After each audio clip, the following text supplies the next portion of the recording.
इमाम अहमद बिन हम्बल, जिन्होंने इस दीन की हिमायत के लिए और इस मोहलिक नजरिए के खिलाफ लड़ने के लिए बहुत सी तकालीफ बर्दाश्त की जो इस्लाम को तबाह कर सकता था, यानी ये दावा कि कुरान मखलूक है। हकीकत ये है कि इस नजरिए की हिमायत करने वाले आज तारीख में मलऊन हैं, और अहमद बिन हम्बल उनका मुकाबला करते हुए कहते थे, हमारे जनाजे हमारे दरमियान फैसला करेंगे। इसका क्या मतलब है? उनका अंजाम क्या हुआ? इनमें से एक अबील उरूक था और दूसरा अहमद बिन अबी दुआद था। वो चीफ जज का। जिस तरह इमाम अहमद बिन हम्बल को उन लोगों ने सख्त अजियतें दी, अल्लाह ताला ने उनको उनकी मौत से पहले ही सजा दी और उनका अंजाम बुरा हुआ। उलमा में से एक ने अहमद बिन अबी दुआद की इयादत की जब वो अपनी मौत से पहले चीख रहा था और तकलीफ में था, और उससे कहा, मैं तुम्हारी इयादत के लिए नहीं आया बल्कि तुम्हें याद दिलाने आया हूँ कि तुमने मुसलमानों के इमाम के साथ क्या किया था। इमाम अहमद बिन हम्बल उन लोगों का अंजाम क्या हुआ? उनका अंजाम बहुत ही बुरा था। अहमद बिन अबी दुआद, जिसने बहुत ज्यादा दौलत जमा कर ली थी, उसे खलीफा के बाद दूसरा खलीफा माल देता रहा। उसने इस गुमराह का अकीदे की हिमायत की कि कुरान मखलूक है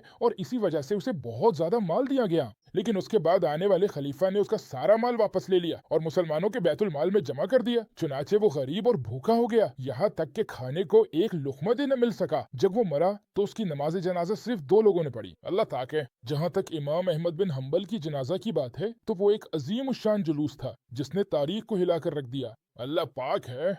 इसके जनाजे में 8 लाख से ज्यादा लोग शरीक हुए। यहाँ तक कहा गया कि इस अजीम मंजर को देखकर बहुत से यहूदी और ईसाई इस्लाम ले आए। हर कोई इमाम अहमद बिन हम्बल की वफात पर रो रहा था और उनकी नमाज जनाजा 3 बार अदा की गई। उनके शागिर्दों ने उनसे कहा, ए इमाम, मैंने देखा कि नबी मोहम्मद सल्लल्लाहु अलैहि वसल्लम ने आपके लिए बहुत ज्यादा शुक्रगुजारी का इजहार किया और आपसे फरमाया कि आपकी वफात के बाद आपके पास बेपनाह इल्म होगा जिससे कयामत तक बहुत से लोग फायदा उठाएंगे। और अल्लाह की मर्जी से अहमद बिन हम्बल के साथ बिल्कुल ऐसा ही हुआ।